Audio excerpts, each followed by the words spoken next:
betul apa yang disampaikan dalam satu makalah. A people without knowledge of their past history, origin, and culture is like a tree without root. Kalau kita maknani dalam bahasa pesantren, a people utawi menungso without knowledge, kelawan tanpa pengetahuan, of their past history, ing sejarah masa lalunya, ini menjadi maf'ul bih. Iku is like a tree, ini menjadi khobar daripada mubtada a people. Mubtadaun zaitun wa adirun khobar, in kulta zaitun adirun mani'tadar. Ini yang kemarin didengar oleh Pak Niko, Kapolda Jawa Timur, ketika beliau mengantar Pak Kapolri sowan silaturahmi ke pondok pesantren Lirboyo, bersama-sama dengan santri-santri Lirboyo membaca solawat, menggemakan solawat di Aula Muktamar Lirboyo. Beliau juga mengetahui apa yang saya baca, tapi kalau saya suruh artikan mungkin harus mondok lagi beliau. Mubtadaun zaitun wa adhirun khabar, in kulta zaitun adhirun mani'tadar. Iku is like a tree, koyok wit-witan, without roots, tanpa oyot. Jadi ketika a people without knowledge, tanpa pengetahuan of their past history, ing sejarah masa lalu nih, origin lan asal usule, and culture lan budaya nih, iku is like a tree, koyok wit-witan, tanpa oyot.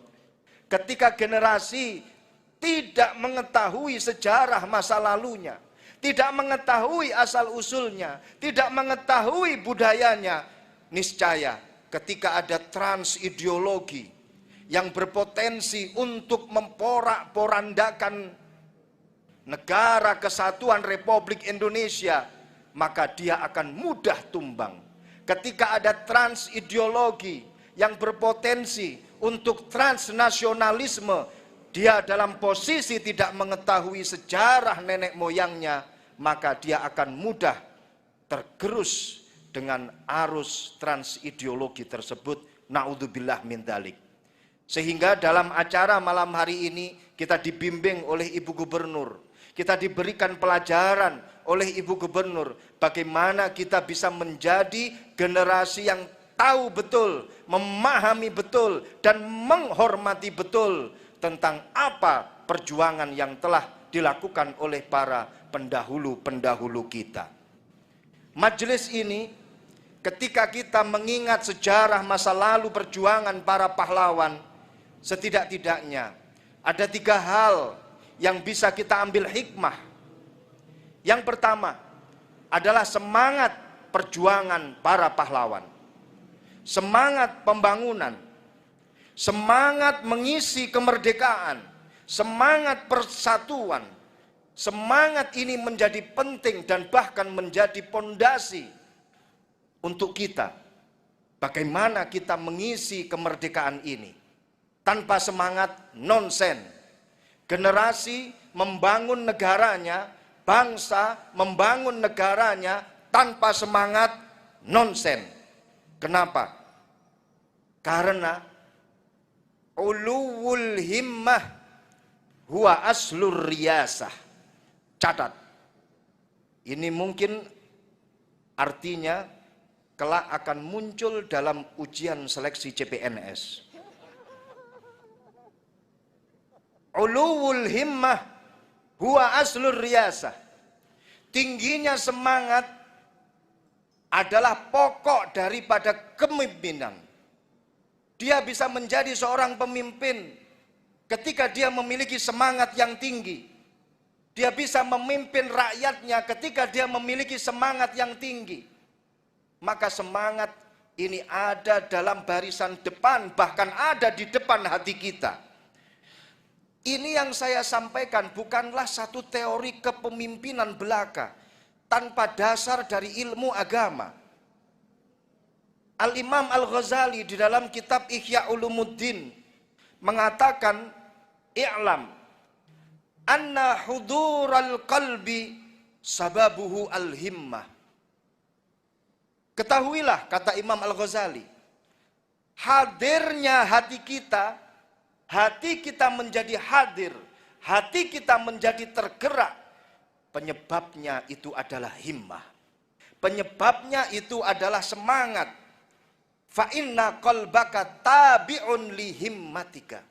Sesungguhnya hati kalian ini mengikut pada himmah kalian. Hati kalian ini berjalan di belakang semangat kalian. Ketika kalian tidak memiliki semangat, maka hati kalian akan mati. Dan kalian tidak akan bisa berkarya. Dalam kitab Ta'limul Muta'allim, seperti yang dipelajari oleh Ibu Gubernur kita ketika beliau mondok.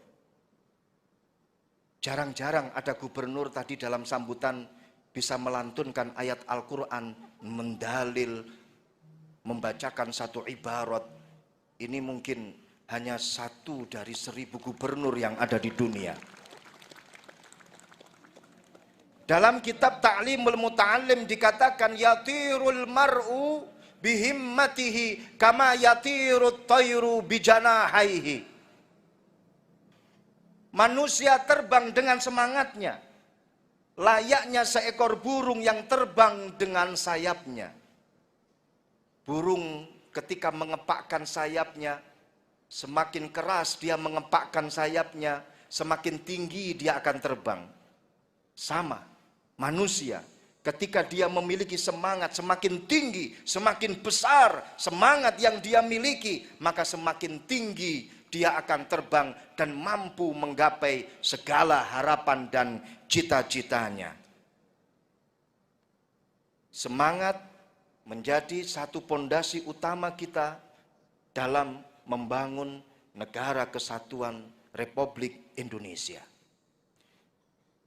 Yang kedua, yang bisa kita ambil hikmah daripada majelis seperti ini adalah tumbuhnya rasa percaya diri kita, self confidence. Kita teringat dengan apa yang dilakukan oleh para pejuang-pejuang kemerdekaan. Mereka hanya memakai bambu runcing, sedangkan penjajah memakai peralatan-peralatan yang canggih. Kita hanya memakai peralatan-peralatan tradisional, senjata-senjata tradisional, paling banter dongo suwuk. Mungkin tanpa ada sulap-sulapan. Masya Allah. Akan tetapi karena itu semuanya didasari dengan semangat, didasari dengan percaya diri, alhamdulillah, apapun yang menjadi kendala itu bukanlah sebuah rintangan. Dan juga sebaliknya, apapun rintangannya itu bukan menjadi sebuah kendala ketika seseorang di dalam hatinya memiliki rasa percaya diri. Ini adalah ajarannya Rasulullah. Shallu ala Muhammad. Kita teringat ketika Rasulullah dikejar-kejar oleh kafir Quraisy dari Makkah menuju ke Madinah. Rasulullah transit di rest area, namanya adalah Gua Sur. Di situ beliau didampingi oleh sahabatnya Abu Bakar As-Siddiq. Abu Bakar sempat gemetar, Abu Bakar sempat ketakutan. Tapi apa nasihat yang didawuhkan oleh Rasulullah?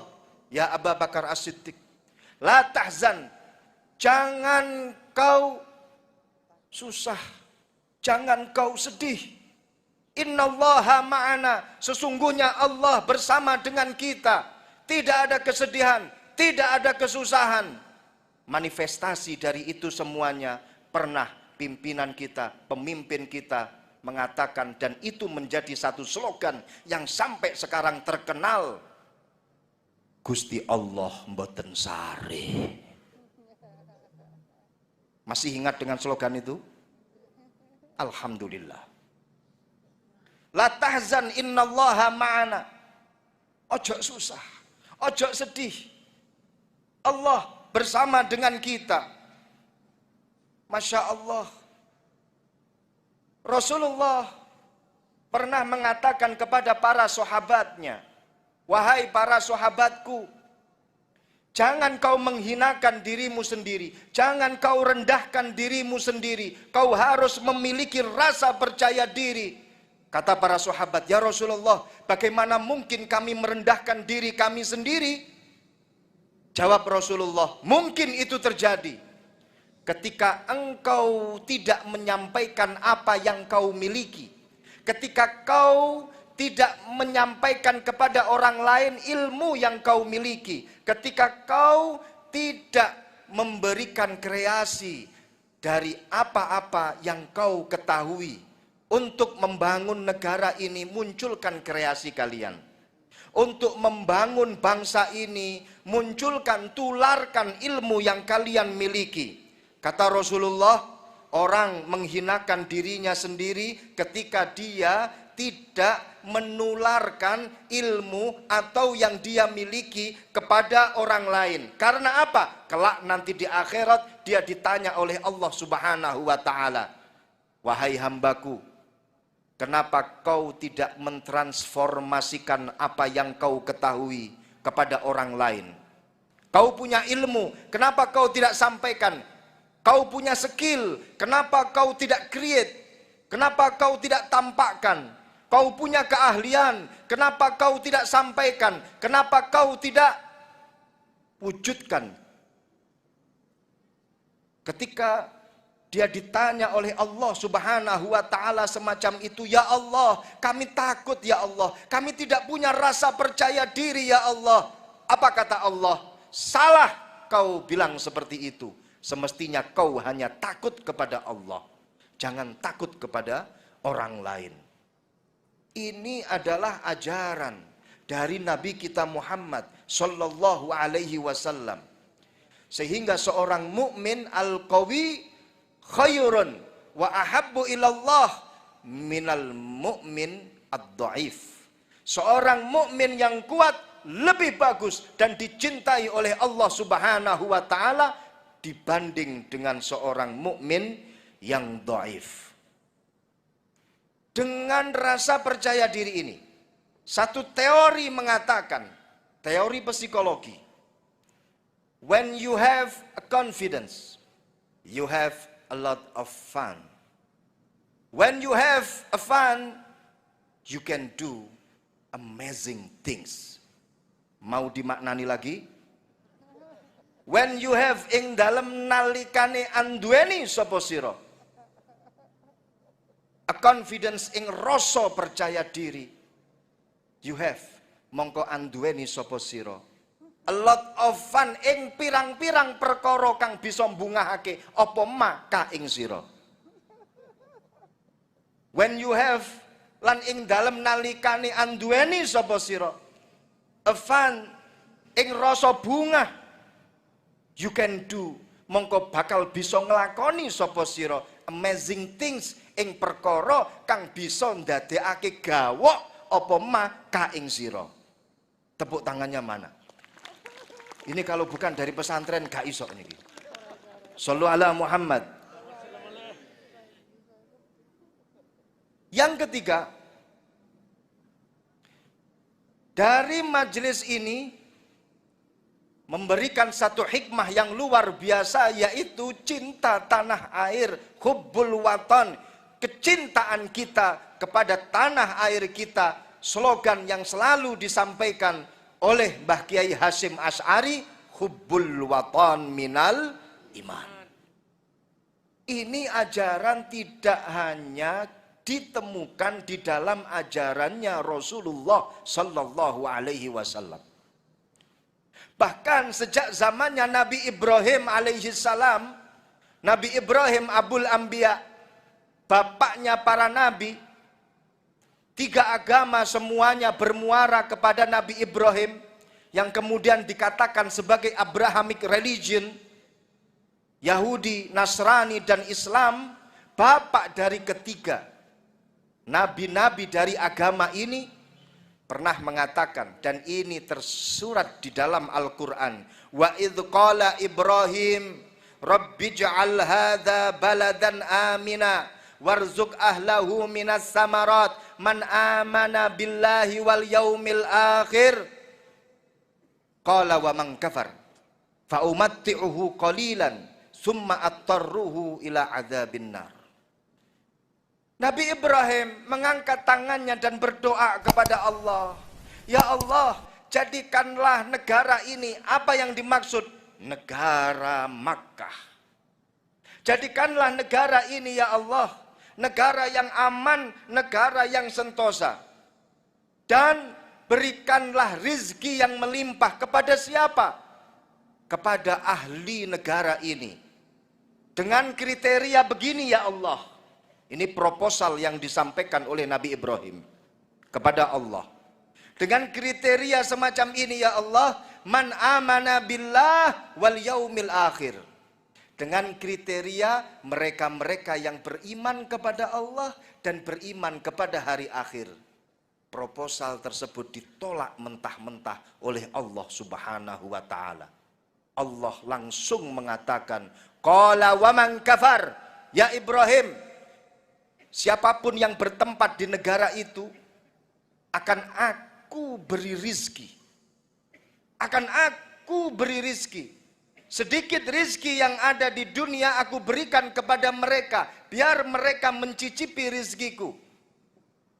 Summa attarruhu ila adzabin nar. Kelak nanti di akhirat dia akan memiliki tempat tersendiri di nerakanya Allah.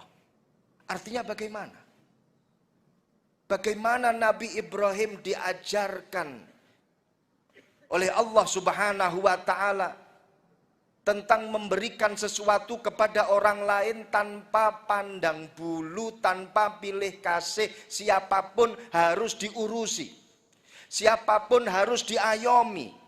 Ini menjadi semangat para ulama, karena riayatul ulama, himmatul ulama ar-riayah. Himmah daripada ulama itu adalah ngayomi. Nabi Ibrahim diajari oleh Allah untuk ngayomi semua bentuk masyarakat yang ada di sekitarnya. Dulu pernah, sedikit kasih waktu, mohon maaf Bapak Panitia. Nabi Ibrahim suatu ketika malam hari beliau akan makan, beliau tidak menemukan teman untuk dinner. Akhirnya beliau keluar dari rumah. Beliau mencari teman yang mana sekiranya teman tersebut mau untuk diajak dinner, untuk diajak makan malam. Alhamdulillah ketemu. Ayo makan bareng sama saya. Di rumahnya Nabi Ibrahim, makan itu berdua. Nabi Ibrahim bersama teman barunya, seorang yang belum beliau kenal.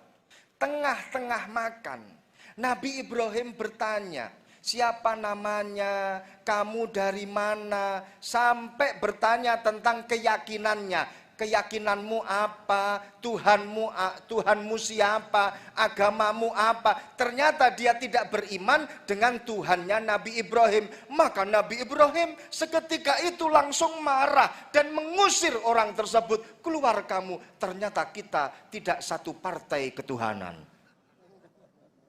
Keluar kamu. Masya Allah, seketika itu Allah mengutus malaikat Jibril untuk mengingatkan Nabi Ibrahim, ya Ibrahim, sejak orang ini lahir, ini pesan dari Allah, wahai Ibrahim. Sejak orang ini lahir ya Ibrahim, sampai saat ini Allah belum pernah memutus rizkinya Allah untuk orang ini.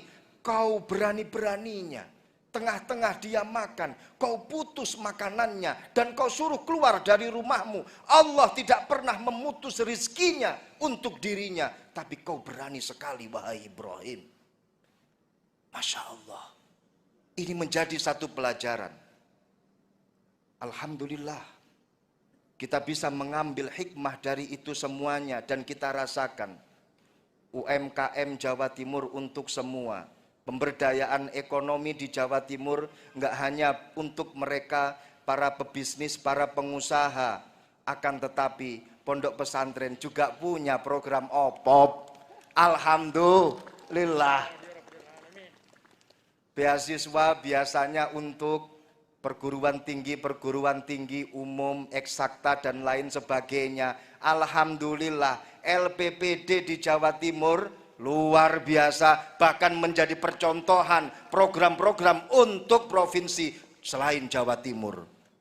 Saya nggak ngelem Bu Gubernur loh ya. Karena saya sendiri terlibat di LPPD sejak tahun 2006. Waktu itu Pak Dekarwo masih jadi sekda Provinsi Jawa Timur. Ini menjadi satu warisan terus-menerus yang dilakukan oleh pemimpin-pemimpin Jawa Timur. Alhamdulillah. Semoga pemimpin-pemimpin Jawa Timur khususnya yang saat ini diberi amanah untuk ngayomi kita semuanya selalu diberikan keistiqomahan, selalu diberikan kesehatan, selalu diberikan keselamatan. Bibarkati hadal majlis ya Rob, apa yang ada di dalam hati kita semoga diijabahi oleh Allah Subhanahu wa ta'ala. Sekian mungkin yang bisa kami sampaikan. Mohon maaf Ibu Gubernur bila ada sesuatu yang tidak berkenan di hati panjenengan dan juga di hati para hadirin hadirat yang dimuliakan Allah. Mohon maaf. Nyuwun agunging sih samudra pangaksami wal afu minkum. Wassalamualaikum warahmatullahi wabarakatuh.